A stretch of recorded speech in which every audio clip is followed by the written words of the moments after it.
নিরাপত্তার নিশ্চয়তা পেলে দেশে ফিরে বিচারের মুখোমুখি হতে প্রস্তুত সাকিব। স্বাভাবিক প্রক্রিয়ায় সুযোগ নেই বললেন ক্রীড়া প্রতিমন্ত্রী। 3 দিনের প্রস্তুতি ম্যাচে পরাজয়ের শঙ্কায় বাংলাদেশ। কাল প্রথম টি-20তে মালয়েশিয়ার মুখোমুখি এইচপি দল। বুধবার আসছে হামজা জামালদের নতুন জার্সি। কাপড়ের মানের সাথে বাড়ছে দামও। তো এটার মেইন ইয়েটা হচ্ছে একটা প্লেয়ার যখন ইয়েতে পড়বে ও ঘামটাকে কাপড়টা নিজে বাইরের দিকে পুশ করে, যে কারণে কাপড়টা তো জলদি ফাস্ট ড্রাই হয়ে যায়। নিরাপত্তার নিশ্চয়তা পেলে দেশে ফিরে বিচারের মুখোমুখি হতে প্রস্তুত ক্রিকেটার থেকে রাজনীতিবিদ বনে যাওয়া সাকিব আল হাসান। জটিলতা কাটাতে কথা বলতে চেয়েছিলেন বর্তমান প্রধানমন্ত্রী তারেক রহমানের সাথে। রয়টার্সকে দেওয়া সাক্ষাৎকারে জানিয়েছেন 2027 বিশ্বকাপ খেলে অবসরে যেতে চান, তবে রাজনৈতিক অবস্থার বিবেচনায় স্বাভাবিক প্রক্রিয়ায় সাকিবের দেশে ফেরার সুযোগ নেই বললেন ক্রীড়া প্রতিমন্ত্রী আমিনুল হক। 36 জুলাই শেখ হাসিনা ভারতে পালিয়ে যাওয়ার পর আর দেশে ফেরেননি আওয়ামী লীগের সংসদ সদস্য ও জাতীয় দলের ক্রিকেটার সাকিব আল হাসান। বিগত অন্তর্বর্তী সরকারের আমলে চেষ্টা করেও পাননি গ্রিন সিগন্যাল। 2 বছরের নির্বাসন কাটিয়ে অচিরেই জন্মভূমিতে ফিরতে চান সাকিব। আইনিভাবে মোকাবেলা করতে চান তার বিরুদ্ধে হত্যা ও শেয়ার বাজার কেলেঙ্কারির 2 মামলা। তবে শর্ত একটাই, নিশ্চয়তা চান নিরাপত্তার।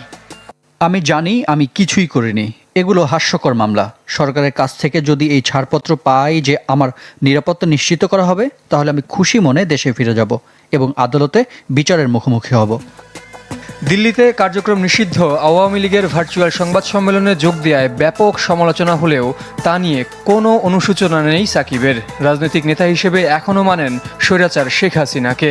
আপাতত না পারলেও ডিসেম্বরে তার সাথে ফিরতে চান দেশে। ক্যাপ্টেন যা বলবেন আমরা তাই অনুসরণ করব।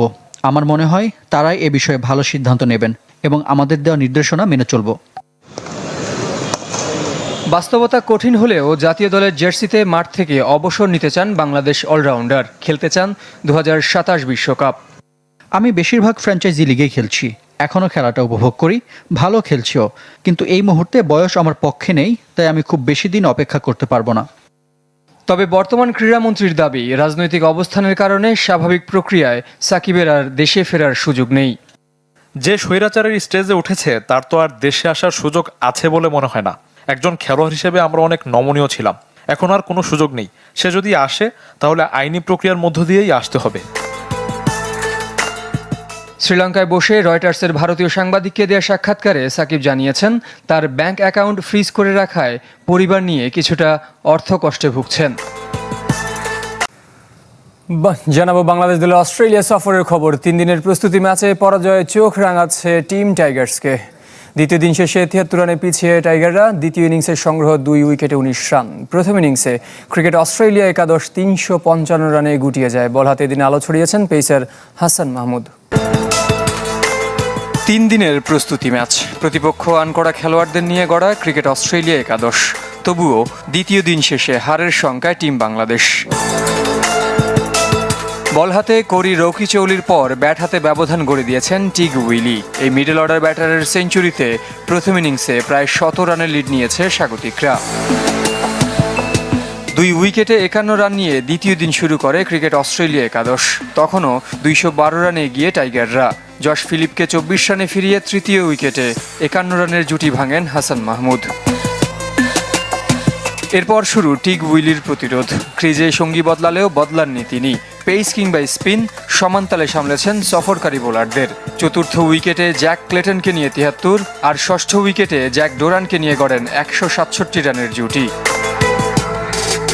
ক্লেটনের 50 আক্ষেপ থাকলেও তা পূরণ করেন ডোরান, থামেন 76 রানে আর টিক তুলে নেন সেঞ্চুরি।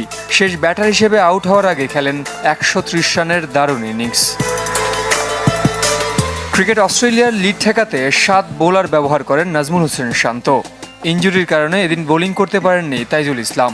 তাইজুল ইসলামের গতকালকে ব্যাটিং করার সময় হাতে একটা বলিং ফিঙ্গারে ব্যথা লাগছে, বল কন্টিনিউশন হয়েছে। তো তারপর থেকে আমরা ওইটাকে একটু ব্যান্ডেজ করে রাখছি, অফ রাখা হয়েছে। আজকে পুরো দিন রেস্টে রাখা হয়েছে, আগামীকালকে আবার অবজার্ভ করবো। প্রথম 2 সেশনে তেমন কিছু করতে না পারলেও শেষ বিকালে জ্বলে ওঠেন বাংলাদেশ বোলাররা। 49 রানে তুলে নেন স্বাগতিকদের শেষ 5 উইকেট। বল হাতে সবচেয়ে সফল হাসান মাহমুদ, দারুণ কাজে দিয়েছে তার কাউন্টিতে খেলার অভিজ্ঞতা।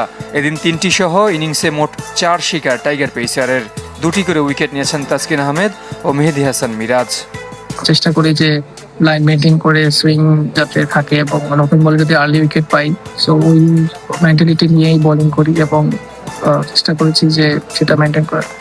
92 রানে পিছিয়ে থেকে দ্বিতীয় ইনিংসে ব্যাট করতে নামে বাংলাদেশ, কিন্তু 19 রানে সাদমান ইসলাম ও মুমিনুলের উইকেট হারিয়ে বিপাকে সফরকারীরা। এর আগে মেহেদী হাসান মিরাজের সেঞ্চুরিতে 263 রানে থামে বাংলাদেশের প্রথম ইনিংস। কাল প্রথম টি-20তে মালয়েশিয়ার মুখোমুখি হবে বাংলাদেশ হাই পারফরম্যান্স ইউনিট। মিরপুরের শেরেবাংলা ক্রিকেট স্টেডিয়ামে ম্যাচ শুরু হবে দুপুরে।